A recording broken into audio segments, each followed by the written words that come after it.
People wake up in the morning, they begin to think about their problems. Those problems are circuits of memories in the brain.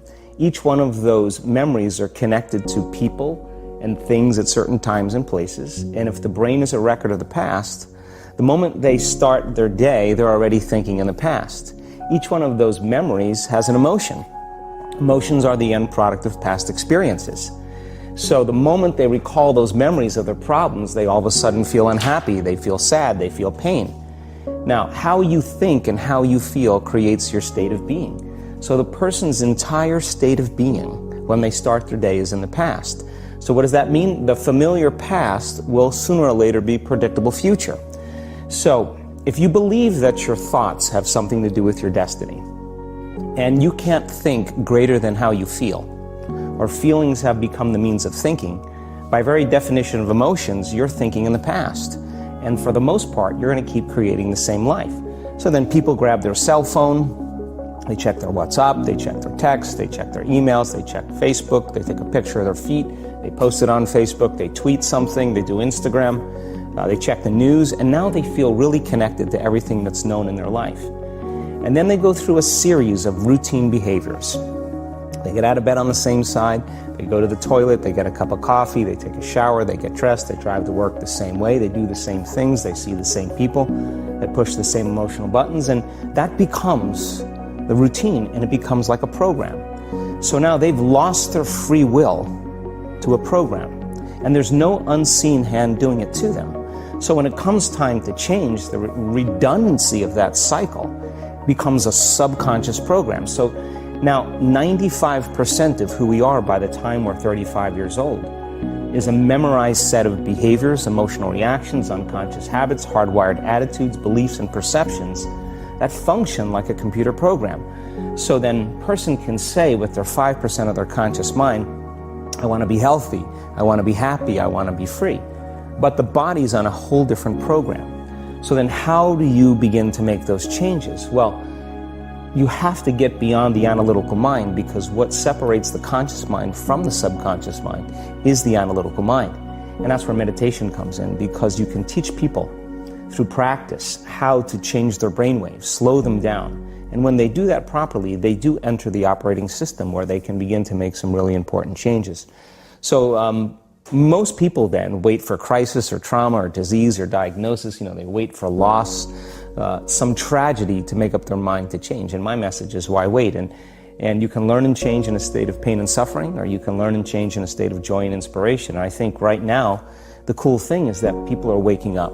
Most people spend 70% of their life living in survival and living in stress. So they're always anticipating the worst case scenario based on a past experience. And they're literally, out of the infinite potentials in the quantum field, they're selecting the worst possible outcome, and they're beginning to emotionally embrace it with fear. And they're conditioning their body into a state of fear.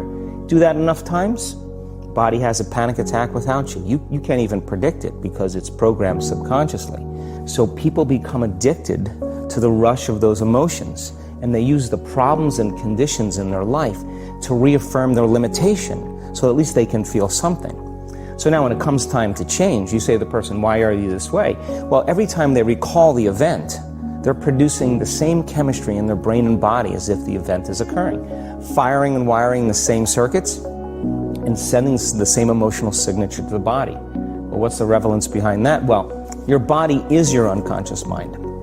In a sense, if you're sitting down and you start thinking about some future worst case scenario that you're conjuring up in your mind, and you begin to feel the emotion of that event, your body doesn't know the difference between the event that's taking place in your world, outer world, and what you're creating by emotion or thought alone. So most people then, they're constantly reaffirming their emotional states. So when it comes time to give up that emotion, they can say, I really want to do it. But really the body is stronger than the mind because it's been conditioned that way. So the servant now has become the master. And the person all of a sudden, once they step into that unknown, they'd rather feel guilt and suffering because at least they can predict it. Being in the unknown is a scary place for most people because the unknown is uncertain. And people say to me, well, I can't predict my future. I'm in the unknown, and I always say the best way to predict your future is to create it. Not from the known, but from the unknown. What thoughts do you want to fire and wire in your brain? What behaviors do you want to demonstrate in one day? The act of rehearsing them mentally, closing your eyes, and rehearsing the action. Rehearsing the reaction of what you want, or the action? The action of what you want. By closing your eyes and mentally rehearsing some action. If you're truly present, the brain does not know the difference between what you're imaging and what you're experiencing in 3D world. So then you begin to install the neurological hardware in your brain to look like the event has already occurred. Now, your brain is no longer a record of the past. Now it's a map to the future. And if you keep doing it, priming it that way, the hardware becomes a software program. And who knows, you just may start acting like a happy person. And then I think the hardest part is to teach our body emotionally what the future will feel like ahead of the actual experience. So what does that mean? You can't wait for your success to feel empowered. You can't wait for your wealth to feel abundant.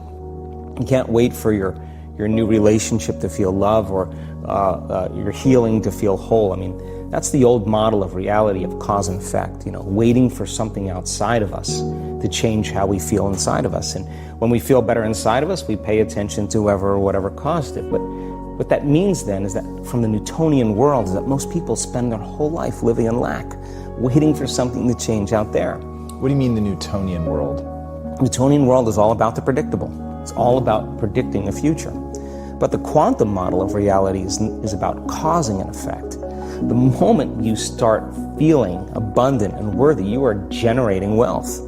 The moment you're empowered and feel it, you're beginning to step towards your success. The moment you start feeling whole, your healing begins. And when you love yourself and you love all of life, you'll create an equal. And now you're causing an effect. And I think that's the difference between living as a victim in your world, saying, I am this way because of this person or that thing or this experience. They made me think and feel this way. When you switch that around, you become a creator of your world, and you start saying, my thinking and my feeling is changing an outcome in my life. And now that's a whole different game, and we start believing more that we're creators of reality.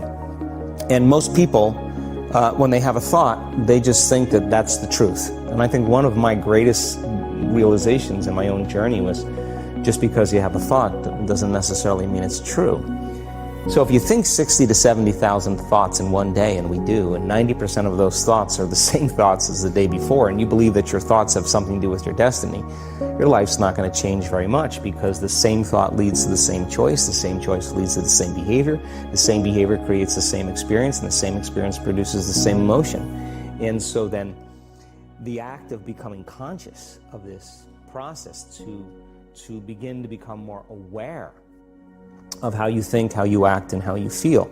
It's called metacognition. And so then, why is that important? Because the more conscious you become of those unconscious states of mind and body, the less likely you're going to go unconscious during the day. And that thought is not going to slip by your awareness unchecked, because it means to know thyself. The word meditation means to become familiar with. So as you become familiar with the thoughts, the behaviors, and the emotions of the old self, you're retiring that old self. As you fire and wire new thoughts and condition the body into a new emotional state, if you do that enough times, it'll begin to become familiar to you. So it's so important, just like a garden. If you're planting a garden, you got to get rid of the weeds. You got to take the plants from the past year and you got to pull them out. The rocks that sift to the top that are like our emotional blocks, they have to be removed. The soil has to be tenderized and broken down. We have to make room to plant a new garden. So primarily, we learn the most about ourselves and others when we're uncomfortable. Because the moment you move into that uncomfortable state, normally a program jumps in. When that program jumps in, it's because a person doesn't want to be in the present moment and engage it consciously. If you're not being defined by a vision of the future, then you're left with the old memories of the past, and you will be predictable in your life. And if you wake up in the morning and you're not being defined by a vision of the future, as you see